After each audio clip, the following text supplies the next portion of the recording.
Two of my babies from the last two litters. First litter, this is Hazel, used to be Alba. And then Teddy, who was Ganache. Hi, buddy. Yes. How are you? Got water all over me. Nice. Nice. And this is Tori, their sister. It's a pretty red poodle, huh? Onyx has been obsessed with this brown toy. So is Aspen. I don't know if it smells like dad or what. But she's been absolutely obsessed with it. Like, tries to grab it from whatever room I, like, stole it from. So she's like, I'm gonna keep my baby, huh? There your baby. Yeah, it's your baby, huh? Look at that belly. Oh my goodness. Nice burp, huh? Yeah. So, this is the fun point in her pregnancy because you can kind of see him moving around in here. So there's one right here. Maybe if I move him around a little. What do you think, huh? There's one right there, moving around.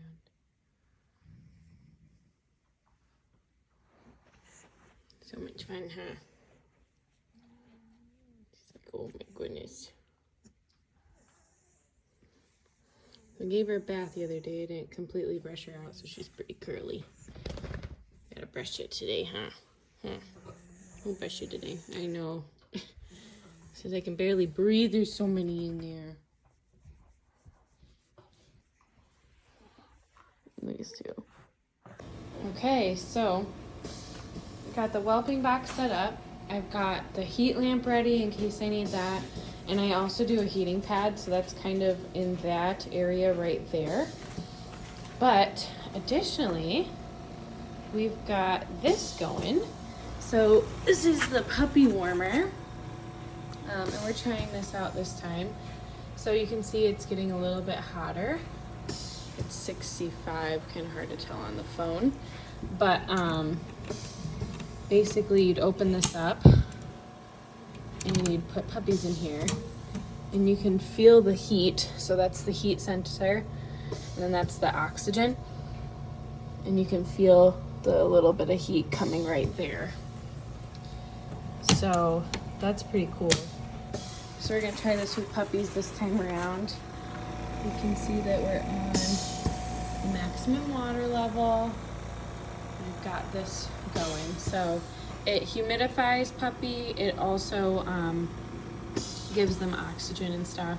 So I just wanted to make sure that it works. I'm gonna let it run a little bit, but it's pretty cool. So we get to use this time, which is gonna be super fun. But we're excited. We're getting ready. We've got our towels and stuff. I've got my little scale over there, put a puppy pad on it, and then I've got all my supplies right here. So we're ready. We are absolutely ready. Obsessed with this bush whenever she's going into labor.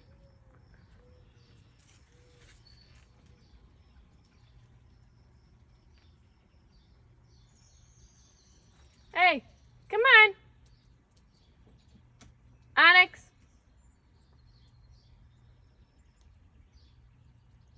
Get out of there. You're not having puppies in there. Come on. Not in there. Onyx.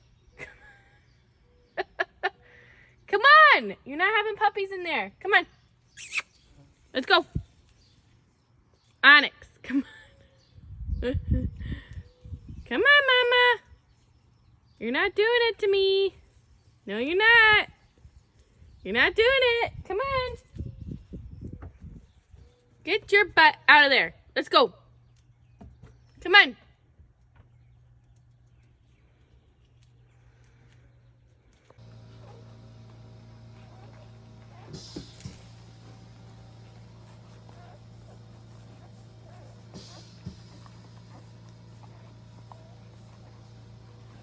Come on.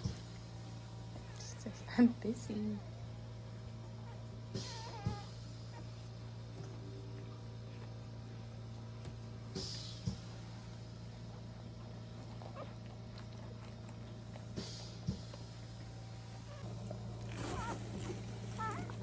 Yeah, good push.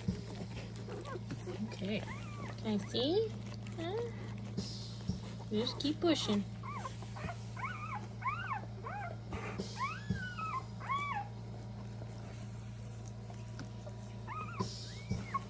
Keep pushing, Mama. Oh, yeah, good girl. Whoa, whoa, get out of the line of fire. Oh, nice burp. Jeez. Come on, Mama. Come on, Mama. You can do it.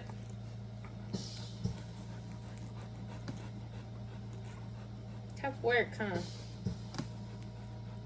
Tough work. Tough work, huh? Let's see if we can capture one on video. It's a lot of work.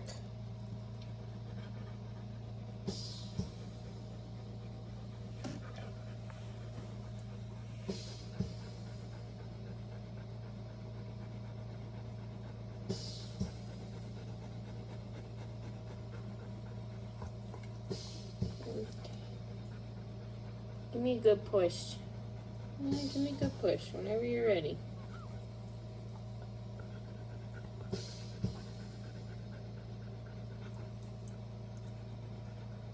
The girls are so content right there, huh? Yeah, they're so content.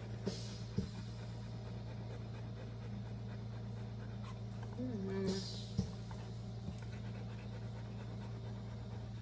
You ready for a push? About ready, Mama. About ready.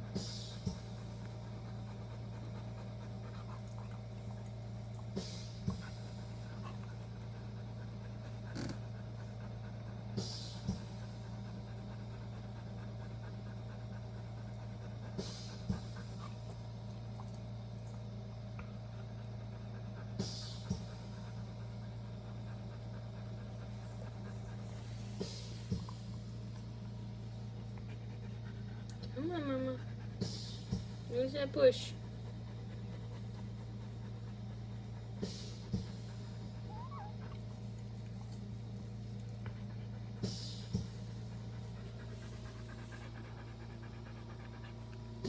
Good girly. Yeah.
There's a good push.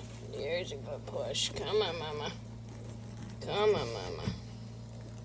Come on, Mama. Oh, what a good push. Good girl. Good girl. Good girl. Good girl. Good girl, Mama. Oh, good girl. Oh, what a good push. What a good push. You're so close, Mama. You're so close. Where's my baby? Where's my baby? Oh, there she goes. There we go. Oh. Get everybody out of the line of fire. Good girl, Mama. Oh, there we go. Come on, baby. Come on, baby. There. Oh, it's a big one, huh? That's a big one. Okay, so it's in the sack. Good girl. You got it. You got it, baby. Oh, that's a big one. Oh, my goodness. That's a big one. Oh. All right. I'm going to end it here. I got to help her.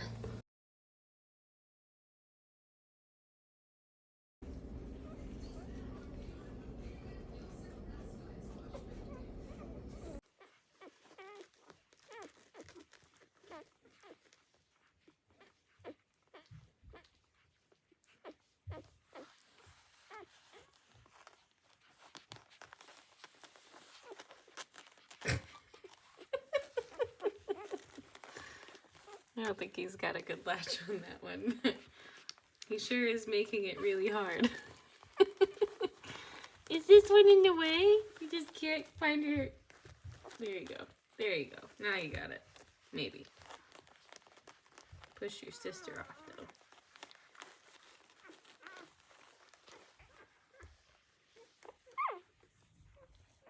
Hi, everyone. So I'm here with Mama and babies, and I figured I'd kind of give an introduction to everybody and let you know how everyone's doing. I've got their names pulled up over here, so if you see me looking over here, that's why.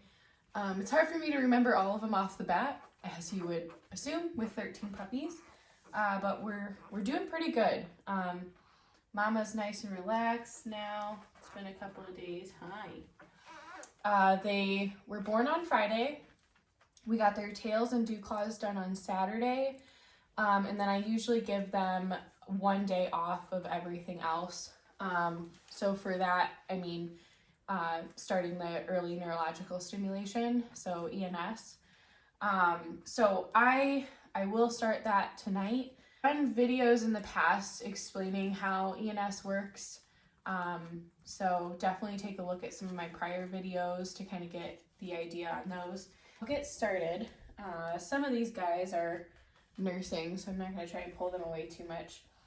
This is our little red girl right here. She's black, solid black. Her name is Glory. So she came about 7:30 in the morning. So she was the very first one. And then we have the little orange girl. And this is Grace. She is my only abstract of the litter. So she's got some little white toes. And she's got the tiniest bit of white on her chest, just the tiniest bit, so you won't really even be able to see her abstractness later on. Yellow is Ruthie. She's one of my little girls. She's a little cream baby. She looks like she will have, it's hard to tell. She might have brown pigment, I'm not sure. But, yeah, she's a little sweetie. And then green, this was the one that we had difficult birthing. I actually got a video, like, right before she birthed, and I was like, oh, I'm gonna have to help Mama with this, and I ended up cutting the video. So we'll see if I put that out there, but I really didn't film much of it like I wanted to, just because it was stressful for me. So this is green, this is Victory. She is a solid black girl, very pretty. And then blue is a male. Look at you. How did you get in your fur? Blue is our first male. His name is Revere. He's a solid black male. He's beautiful. Look at him. So cute. And then we got purple, who's another male. And this is Firework, a solid black male. And then we got Lavender, which is Washington. He is the biggest puppy that I have right now. I think he will have black pigment, but it's so hard to tell at this age. I'll know a little bit later, but that would be my guess. He's a huge puppy, huge. Light pink is Rosie. She's right here. And I think Rosie will probably have black black pigment too. So not sure yet, but then we got Hot Pink, which is Freedom. Freedom is a little bit darker of a cream than the rest of them. Not a super, super dark cream, not apricot, just a darker cream. Should be really, really pretty. Hi! If anybody's seen Ira from my very first litter, she reminds me of that coloring. She might have brown pigment, but again, it's hard to tell at this age. Then we got Light Blue, which is Liberty. She's a solid black female. So this is her. She's like, what am I doing? And then we've got Aqua, which is Independence, another solid black female. Really pretty. Hi. I know. She's a pretty big one too. And then we got Lime Green, which I think is over here somewhere. Yeah, she's right here. She's a solid brown female. And then we got Gray, which is also a solid brown female. She's right here. Overall, they've been doing really, really good. I've had to supplement them a little bit here and there, just if anybody drops a little bit of weight ever or anything like that. The first night I stay up every 2 hours to come check on them and stuff like that.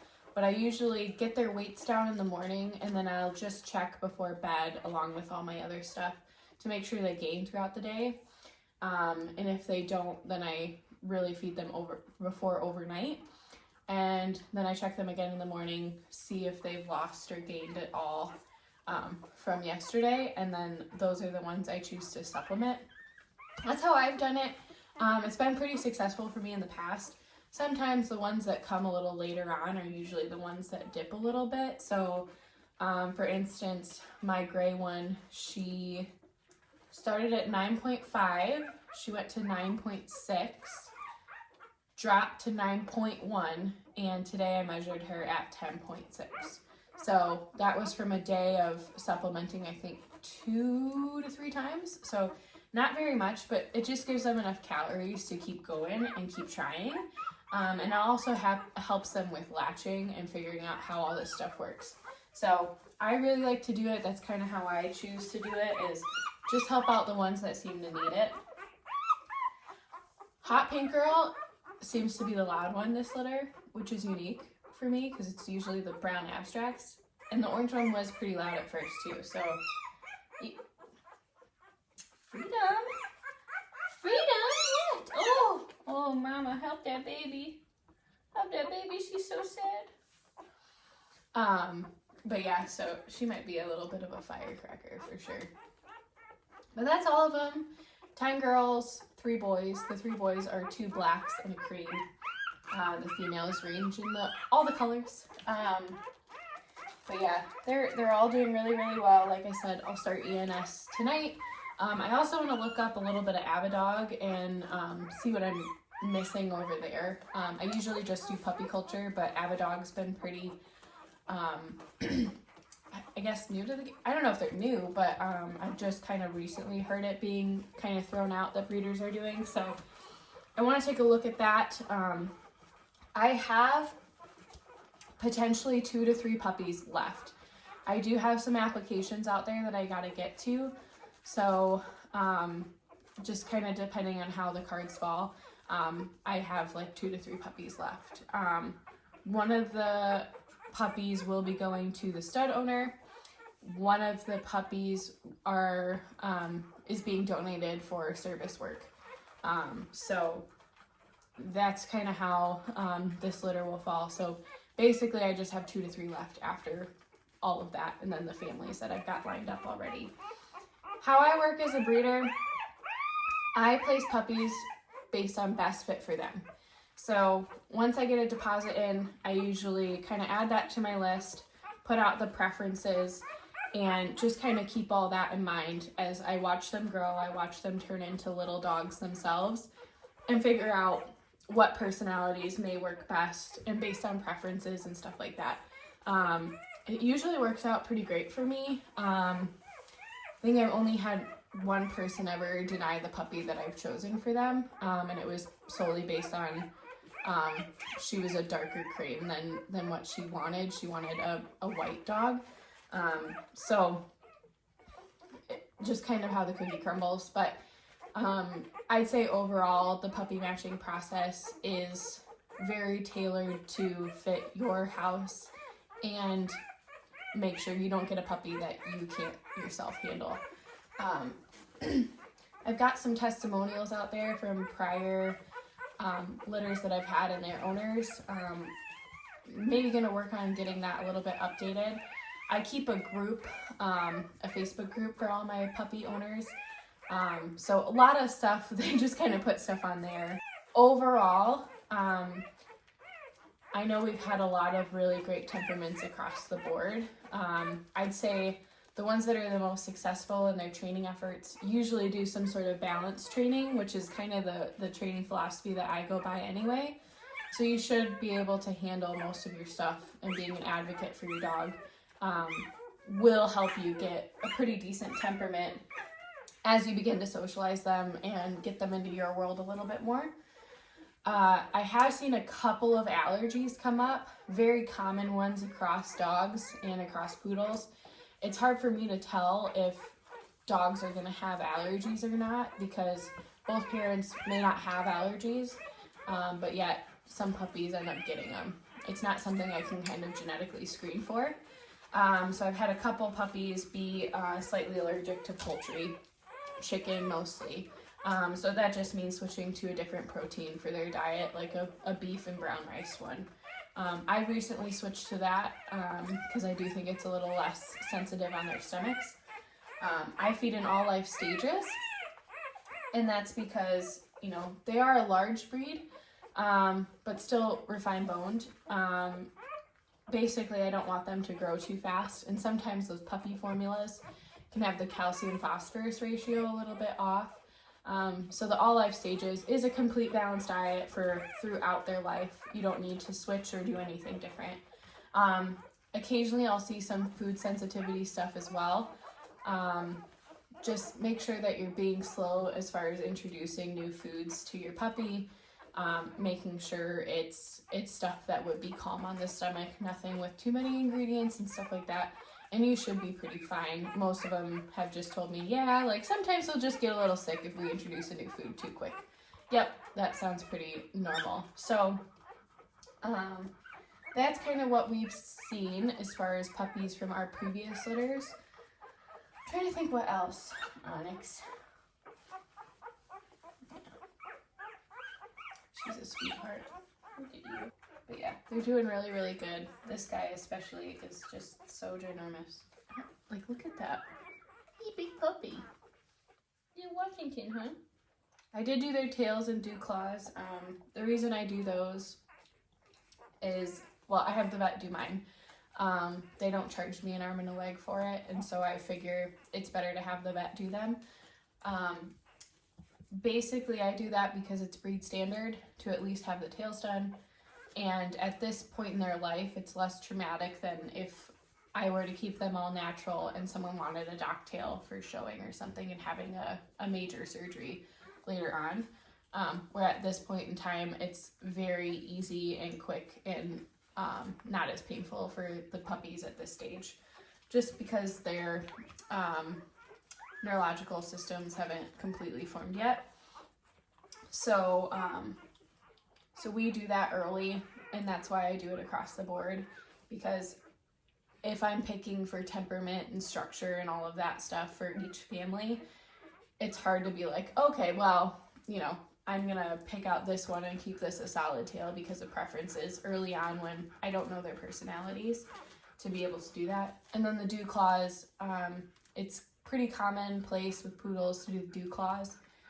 I think this is mostly because of grooming practices, and just in general, a lot of people do dew claws because of some dew claw injuries that are seen across the board in dogs.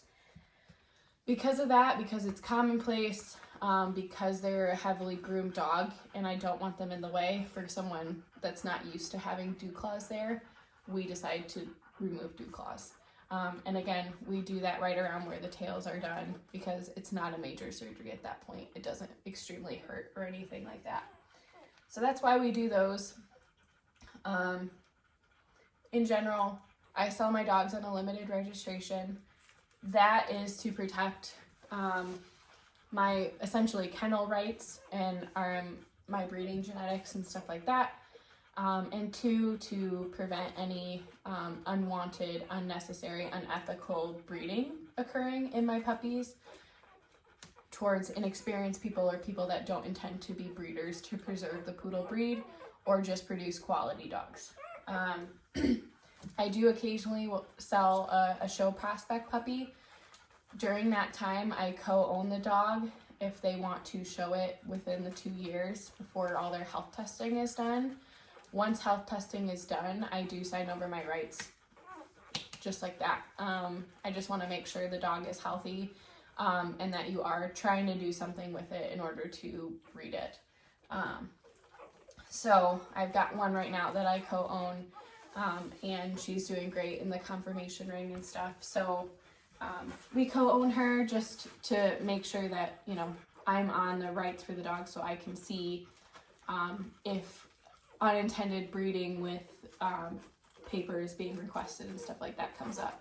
And that's just to protect that all the dogs are being bred ethically, or for the most part. So that's kind of how I choose to do that.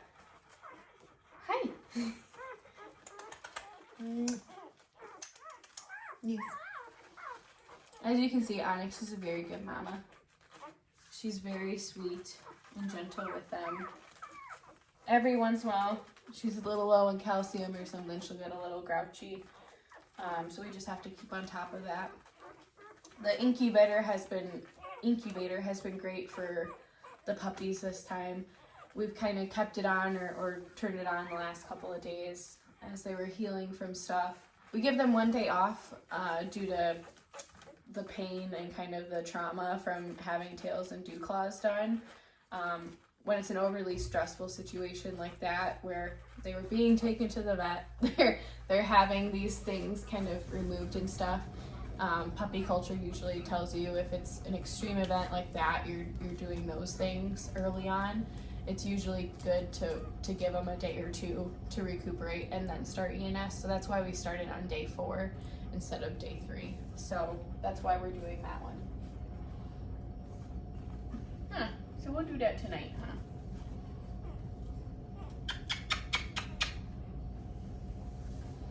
But yep, because I sell them on limited registration, I do expect that people spay and neuter their pets. However, I don't have a spay-neuter contract. So if it means that you do want to wait until they're 2 years old or after their first heat cycle to spay them or neuter them a little bit later down the road, I'm completely fine with that. It's basically, I want you to do what's best for you and your household. So I don't make you wait till 2 years old to do any altering, but I also don't tell you that you need to. And if you want to keep them unaltered for whatever reason, aside from breeding, then I will allow that. But usually I tell people, if you're not intending to breed, it's pretty unnecessary to keep them intact and kind of cruel and unfair, just because you're giving them all the hormones of what they're intending to do or what nature intends them to do, but they never get to do that. So sometimes they get a little bit frustrated and stuff like that. And it can just cause unnecessary tension or problem behaviors and stuff like that. So most of the time I tell people, if you don't intend to breed, then just go ahead and get them neutered and spayed. And that's the thing, is I sell them on limited registration. You cannot breed until all the health testing is done and you're doing something with the dog. So it's really in your best interest for boarding purposes, for training things. There's a lot of reasons why people can't keep their dogs unaltered, and usually it's pretty cruel unless you're just waiting until they hit maturity to leave them altered. So or leave them unaltered. Okay, are we about done? You're being so good. I think everybody's pretty well latched these days, which is awesome. He's like, oh, you're so close. Or he. Here, boy.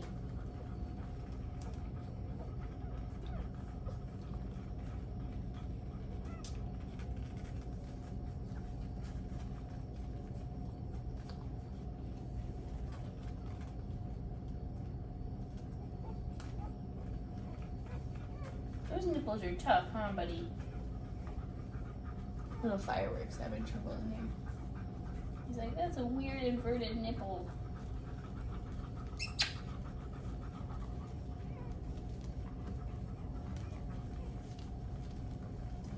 You just beyond tired, girly. So that'll work those babies, huh? Yeah. You're doing okay, Mama. You're doing good. Everybody's got their new collars on. These are really fun. They're like a paracord with some knots so you can loosen them. So this will get them to their actual safety buckle collars. But look at how cute these babies are.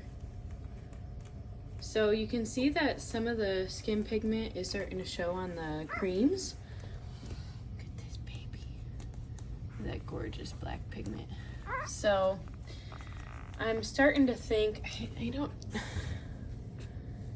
to me, he still looks like he could go black, but the rest I'm thinking are gonna be brown pigmented, which is okay. It's not the standard, but that's what happens when you have dogs that carry for cream but also carry for brown. So here's our proper little girl, but then the rest I think might be liver pointed. And fat and happy. Today's the first day everybody gained overnight, so it appears that they're all eating very well, which is great, huh, Onyx? You're doing a good job, Mama. I just occasionally supplement the ones that are falling a little bit behind or look a little skinny if I'm kind of noticing her rotations and one looks a little thinner than others, or just some of the smaller ones. But they're doing pretty good. This one's awake now. Maybe he'll move into there, huh? But yeah, they're gorgeous. And they're doing great. Keep the nice black pigment coming up on her. I feel so weird every time I start a video. I'm just like, how do I start this? But I've gotten a lot of messages, a lot of questions, just in regard to the litter and kind of how my process works. I'm fairly easygoing. I like to think anyway. What I love about putting a lot of updates on Facebook and stuff is the fact that it is something quick I can do on my phone. If I take a quick video or I have a quick update to put on there, just a thought or a feeling or whatever it is, I can quickly put that up and let everybody know what's going on. When it comes to having litters, that first day or two when she's in pre-labor or in labor or I'm getting up multiple times a night, it's really hard for me to go in and then go ahead and call a bunch of people consistently and just kind of keep updating everybody in like a single file type of way, you know, like call this person and then call this person and then all of that stuff. Usually I'll tell people right when they get the application accepted with me, especially if they're putting a deposit down for the specific litter. That's only when I get deposits anyway, is for the specific litter that I'm on. That the best way to get updates, the best way to get pictures, videos, all of that is through Facebook. I try not to overwhelm myself, because I do have other stuff going on too, you know. I don't just breed dogs. I work part-time. I'm still trying to finish my online MBA classes. And then I do dog training and boarding on the side. You know, I'm a busy person. And trying to keep everybody healthy, everything clean, and do all the puppy culture, you know. I like to be busy. That's what I do. And I do like some peace and quiet every once in a while. And whenever I have puppies, please keep in mind that I do put so much time and effort into them. It's not like my other things come first. When it's puppy time, it is puppies, puppies, puppies. So I limit the amount of appointments I have. I am working remote. I only handle one class, and all my classes are online, so they're remote. I'm staying up till 12 in the morning and getting up at 5. That's how I roll. So keep that in mind. It's kind of why I just don't, you know, keep up with everything, like just in a single file basis. It's not consistent. I can't do it. So weekly, I'll put up on Good Dog, on my litters, I'll update all their pictures. And then on my website, I'll update their pictures as well. Everything else is Facebook, YouTube, stuff like that. When it's a longer video, that can't go on Facebook, they won't let you. So if it's like, I think if it's like over a minute now, like I think it used to be 5, but I think if it's over a minute now, like it has to be literally put on YouTube pretty much. Like it's kind of my only way to do it. So that means I'm usually trying to put a bunch of different videos in there, and making a video worthwhile to upload, if that makes sense. So a lot of times my videos are like an hour long. So hence the reason for me kind of putting this in there too is like, let's make this a conversation. What I love getting is text messages and Facebook messages. If I don't get back to you, if I've read it and I don't get back to you, I'm sorry, message me again. I'm one of those, like, I'll like look at it and I'll glance and be like, oh, I'm going to respond to that. And then I don't respond. But most of the time I get back to everybody in a fairly reasonable amount of time. There are just the occasionals that maybe I just slip up and forget that I had one, because I was busy at the time or bottle feeding a baby or whatever it is. So feel free to message me if you've got a specific question or something like that. Most of the time I'm pretty good about getting back to everybody, and doing a few updates then. If it's full-blown conversations, feel free to give me a call. I put my number on my website. I put my number, I think, on Good Dog, and like most of you have my number because I've called you in order to get a deposit in and talk to you about the whole process. So that's all available. So take advantage of it. Like, I'm here for you guys. I'm here for the puppies. I want to make sure that everybody's good. I still consistently talk to, and if you think about it now, I still consistently talk to quite a few of my current poodle puppy owners. So I've had 2 litters in the past. I've got 1 going right now. And then you think about anybody else that's looking to start a relationship with a breeder. That's a lot of people that I talk to consistently throughout the weeks and months. So keep that in mind. But that's kind of how, and the reason why I put Facebook and stuff through there. I know a lot of people don't have Facebook, and that's fine. My Facebook is tied to my Instagram, so I will see stuff through there too, and some of those posts get through to Instagram. Depends what type of post it is and stuff like that. I'm not a big social media person either, so I get it. What I usually tell people is make like some fake account, make whatever, and let me know what it is, and you can keep the updates that way. There are a lot of people that have like a family member that uses the social media.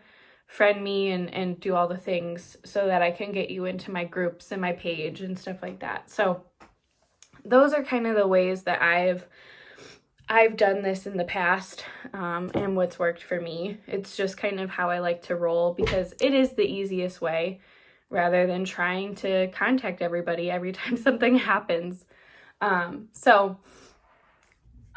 being said, I have now officially the 2 to 3 people left. It's probably 2. I haven't been able to get a hold of one person, and they've been on my wait list, so hoping to get a hold of her, but it really just depends. So 2 to 3 puppies left. Specifically if you're in for a girl, that's probably pretty good. Is if you want a puppy from this litter, probably looking at getting a girl. I think the only other thing is I do have everybody on antibiotics. They'll end that on Saturday, and that's just so that I can keep everybody's tails from getting infected and stuff. Just something I started after losing my first puppy in the first litter. I think she went septic from maybe an infection that she had through the tail docking and stuff.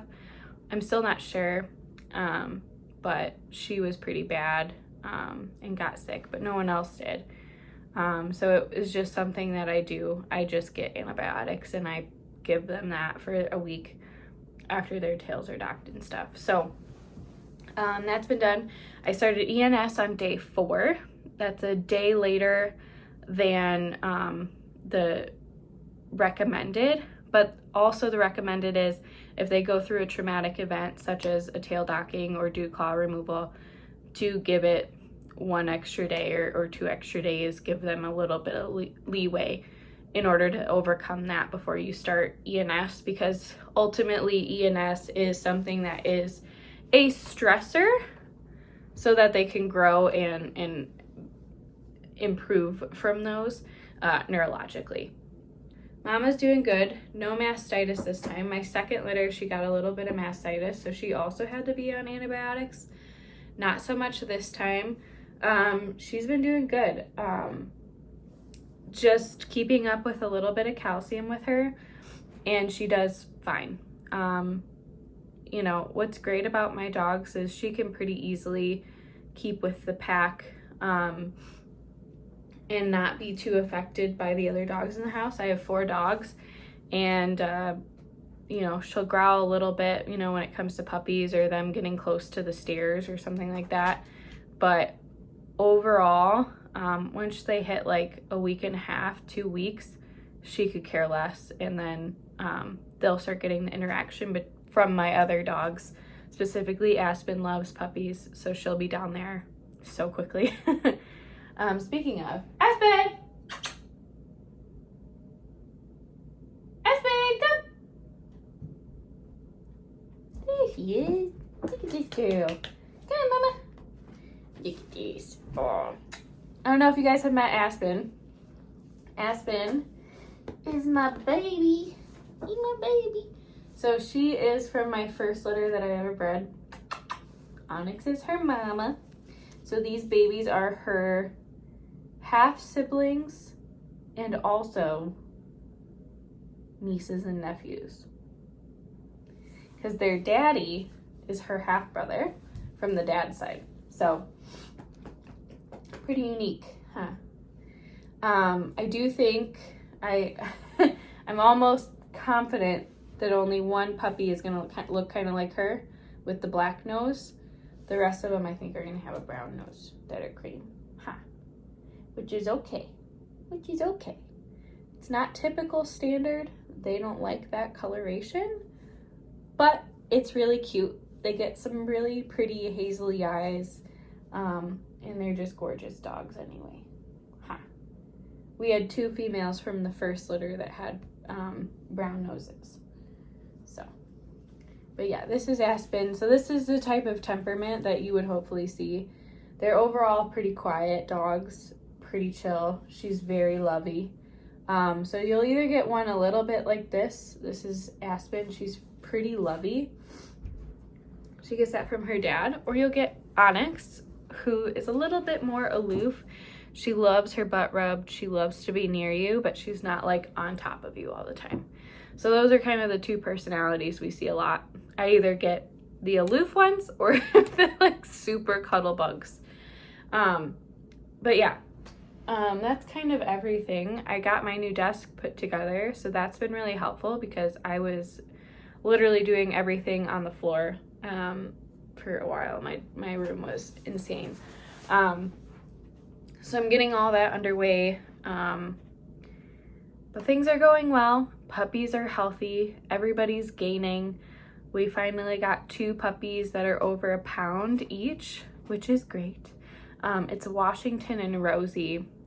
And Rosie is just the cutest little thing. I just love her so much. And she's nice and quiet and stuff. She should be pretty chill.